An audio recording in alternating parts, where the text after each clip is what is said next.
Hello everyone, welcome to knowledge plus. इस video में आज हम लोग 14 जुलाई 2020 के करंट अफेयर को देखने जा रहे हैं, जो कि बेस्ट होगा डिफरेंट न्यूज़पेपर से। तो आइए शुरू करते हैं आज का वीडियो। तो सबसे पहला न्यूज़ यहाँ पे Google setup India's fund plan to invest 10 billion over 5 to 7 year. मतलब गूगल के द्वारा जो है, कल यहाँ पे बात हो रहा था वीडियो कॉल से, हमारे प्राइम मिनिस्टर और गूगल के जो CEO हैं सुंदर पिचाई, ये भी इंडियन ही हैं, ये दोनों के बीच में। तो क्या गूगल के द्वारा इंडिया फंड सेटअप किया गया है और 10 बिलियन का इन्वेस्टमेंट करेगा अगले 5 से 7 साल में। तो ये था इस न्यूज़ से। इसके पहले ये भी कहा गया था कि अमेजन से it would invest 1 billion in India. Amazon जो है 1 बिलियन इन्वेस्ट करने वाला है। हालांकि इन्वेस्टमेंट आएगा किस तरीके से ये कुछ क्लियर नहीं है। जैसे यहाँ पे दिखाया जा रहा है कि इंफ्रास्ट्रक्चर में आएगा, इकोसिस्टम इन्वेस्टमेंट में आएगा, है ना। तो इक्विटी पार्टनरशिप होगा, मतलब कि डायरेक्टली यहाँ पे RBI के साथ पार्टनरशिप किया जाएगा। या फिर अमेजन के द्वारा कहा कि B2B यानी business to business software startup वगैरह सेटअप किया जाएगा।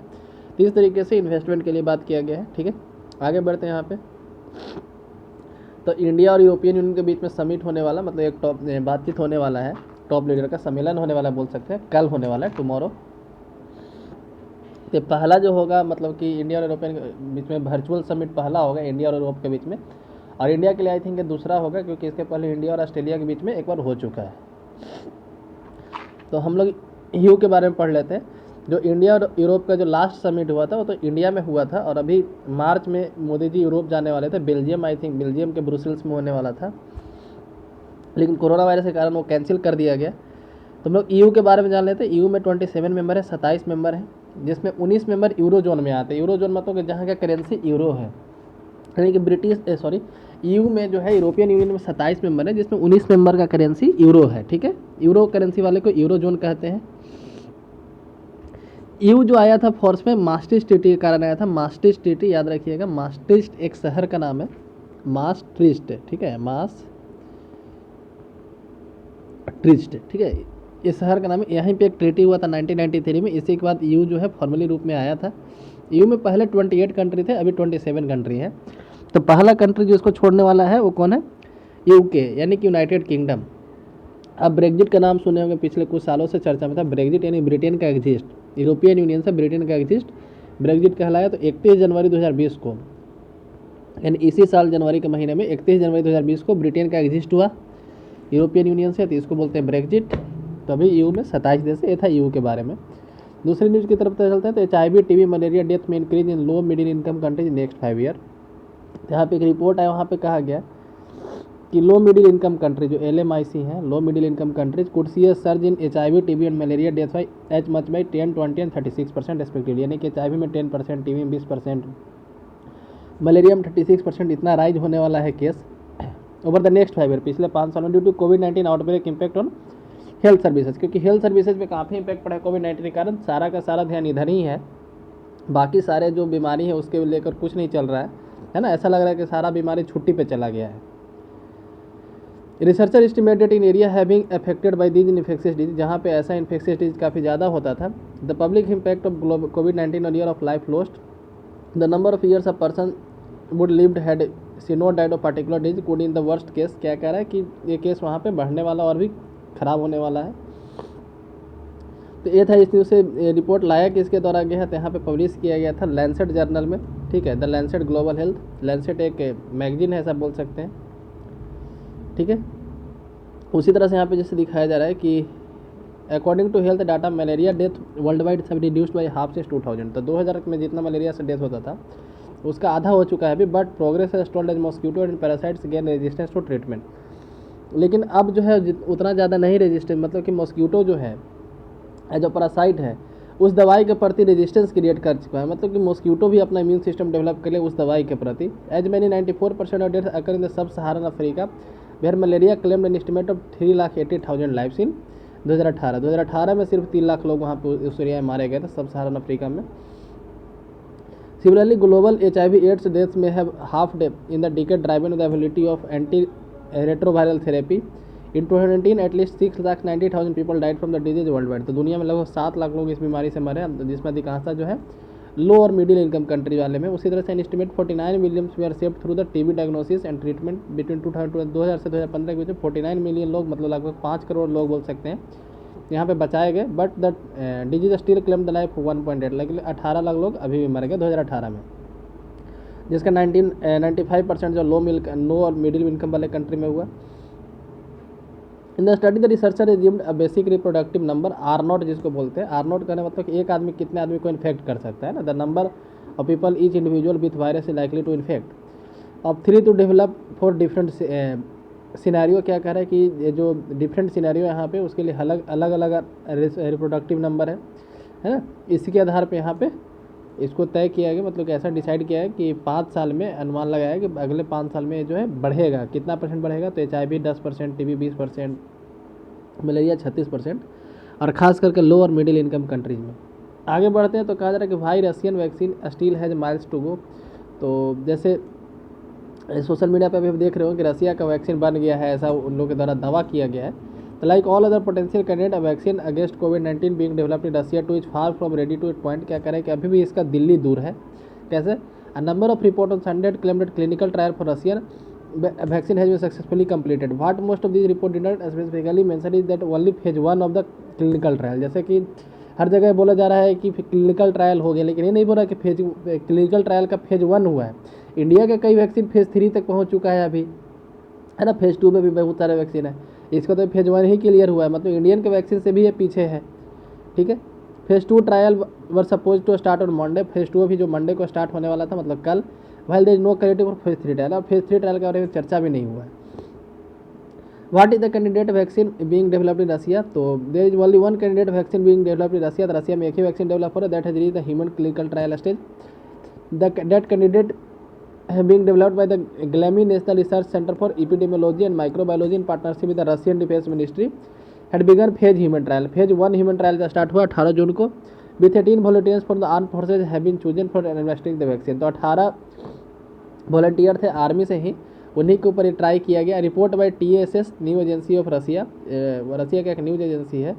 On July 10 set the phase 1 clinical trial would in July 15, तो 15 जुलाई को फेज 1 क्लिनिकल ट्रायल खत्म हो जाएगा। While phase 2 will begin on July 13, और phase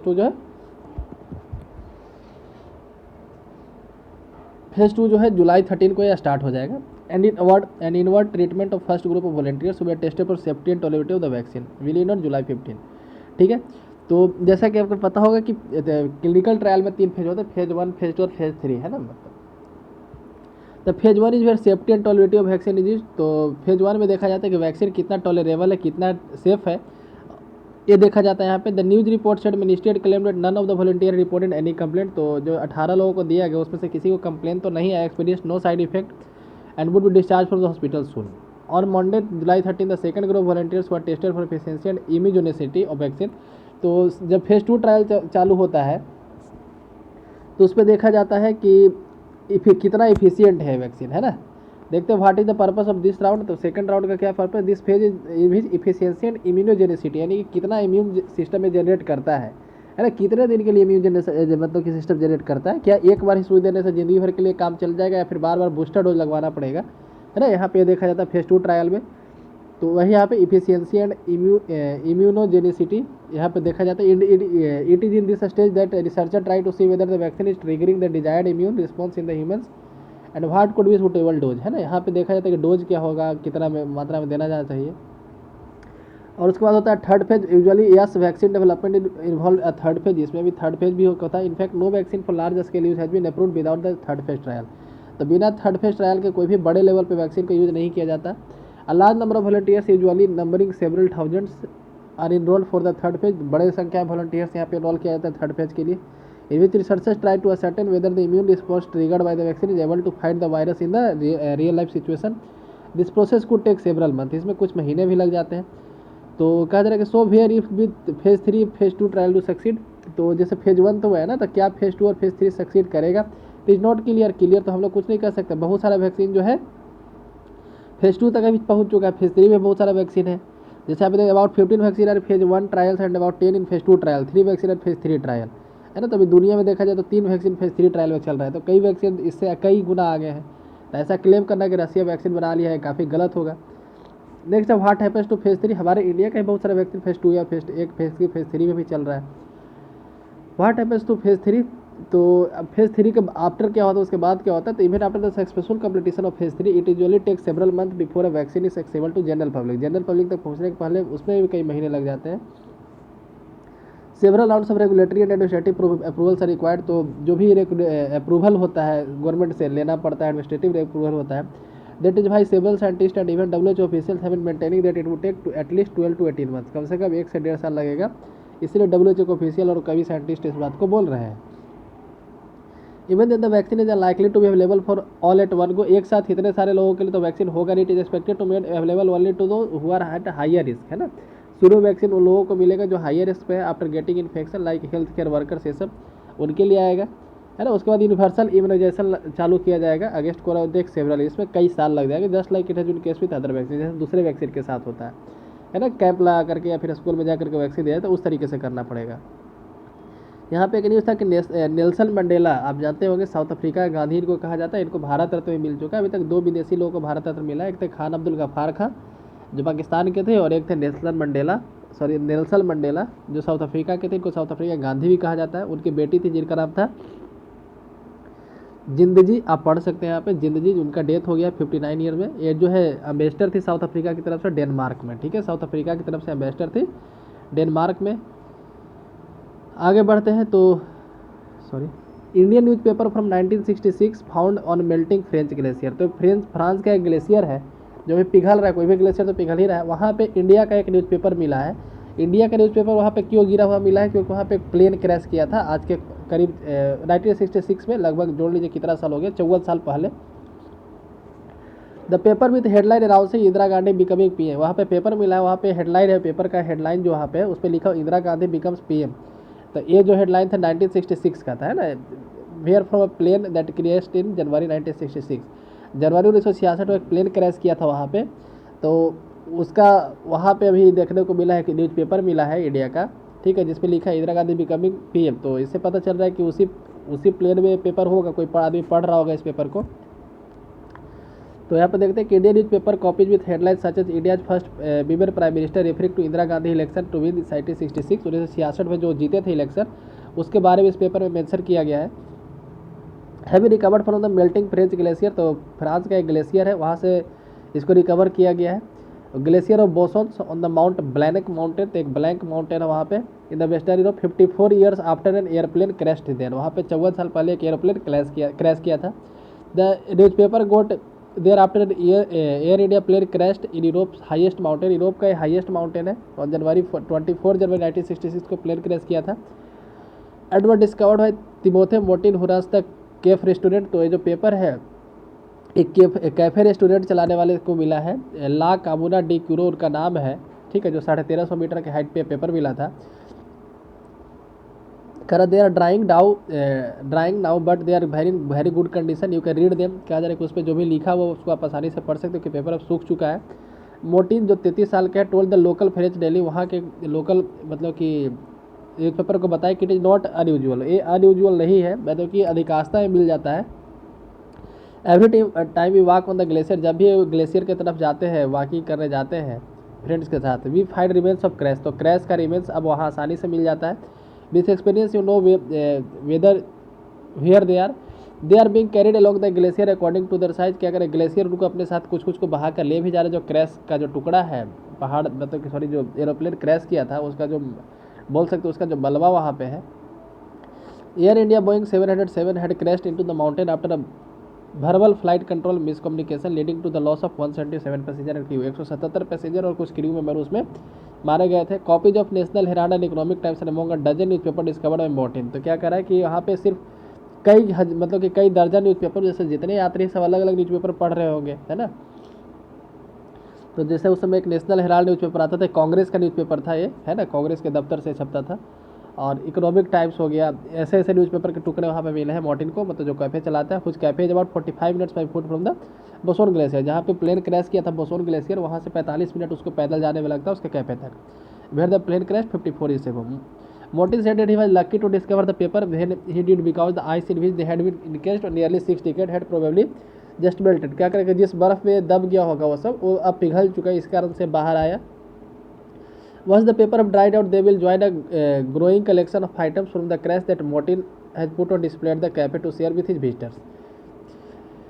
since 2012 there have been a number of finds relating to the 1966। क्या 2012 से हल्का फुल्का वहाँ पे सबूत आने लगा था क्रैश से रिलेटेड, है ना, जैसे बर्फ पे पिघला। In two bag of diplomatic mail stamped on Indian government service. क्या कह रहे हैं कि एक डिप्लोमेटिक बैग मिला था, डिप्लोमेटिक बैग मतलब कोई डिप्लोमेट उसमें जा रहा होगा उस फ्लाइट में, है ना, उसके बैग पे इंडियन गवर्नमेंट का स्टाफ लगा हुआ है कि Indian government service diplomatic mail ministry of external affairs was recovered, है ना, वहाँ पे वो स्टाम्प लगा। While year later a French climber found a metal box containing the air India logo containing emeralds sapphires rupees worth between इतना euro. तो क्या कह रहा है कि जैसे उसी तरह से एक फ्रेंच क्लाइंबर था, वो पहाड़ पे चढ़ रहा था, उसमें एक मेटल बॉक्स मिला जिसपे एयर इंडिया का लोगो था और उसमें कुछ उसमें एमराल्ड्स थे, मतलब कि सब महंगे एलिमेंट्स होते हैं जिसका कॉस्ट काफ़ी ज़्यादा होता है। Human remains found in area in 2017। उसी तरह से 2017 में कुछ आदमी का रिमेन्स यहाँ पे पाया गया था। Also believed come from the 1966 crash. तो वो भी माना जा रहा है कि 66 के क्रैश का ही होगा, ठीक है। और other that of another Indian plain the Malabar princess that come down in the area 1950। इसी एरिया में एक और यहाँ पे प्लेन क्रैश किया था, जिस प्लेन का नाम था मालाबार प्रिंसेस, ठीक है, जो 1950 के आसपास क्रैश किया था। या तो उसका होगा या फिर 66 वाले का होगा, ठीक है। तो ये था इस दिवस से। आगे बढ़ते तो आज का इंडिया में कोरोना का स्थिति देख लेते हैं। तो यहाँ पे अभी तक 8,78,000 केस जो है पॉजिटिव पाए गए हैं और लेकिन 5,53,000 रिकवर हुए और 23,000 डेथ हो चुका है। अब डब्लिंग रेट 21.5 दिन का हो चुका है, तो डब्लिंग रेट थोड़ा सा बढ़ रहा है, जितना बढ़ेगा उतना ही बढ़िया है। और यहाँ पे देखें तो महाराष्ट्र में लगभग 2,54,000 केस हो चुके हैं। दिल्ली में डब्लिंग रेट सबसे ज़्यादा अभी देखने को मिला 40 दिन, और दिल्ली में केस बहुत कम हो चुका है, अब 2,000 के आसपास डेली निकल रहा है बस। 1,12,000 वहाँ पे केस हो चुका है। तमिलनाडु में 1,38,000 हो चुका है। आगे यदि बढ़े तो जो फर्टिलिटी रेशियो था, जो पहले 2.8 था, अब 2.64 हो चुका है, मतलब अब कम आदमी का डेथ हो रहा है। फर्टिलिटी रेशियो का मतलब होता है कि 100 आदमी यदि पॉजिटिव पाए गए तो कितने लोगों का डेथ हो रहा है, उसको बोलते हैं फर्टिलिटी रेशियो। और यहाँ पे पॉजिटिविटी रेट यानी कि 100 लोगों को चेक किया जा रहा है, उसमें 7.44 लोगों का पॉजिटिव पाया जा रहा है। पॉजिटिव पाए जाने की संख्या अब ज़्यादा हो चुका है। कल 18,000 लोग रिकवर भी किए और 28,000 लोग डिटेक्ट भी हुए हैं, ठीक है। तो ये था आज के न्यू डिस्कशन से। यदि वीडियो पसंद है तो लाइक करें, चैनल को सब्सक्राइब करें। धन्यवाद।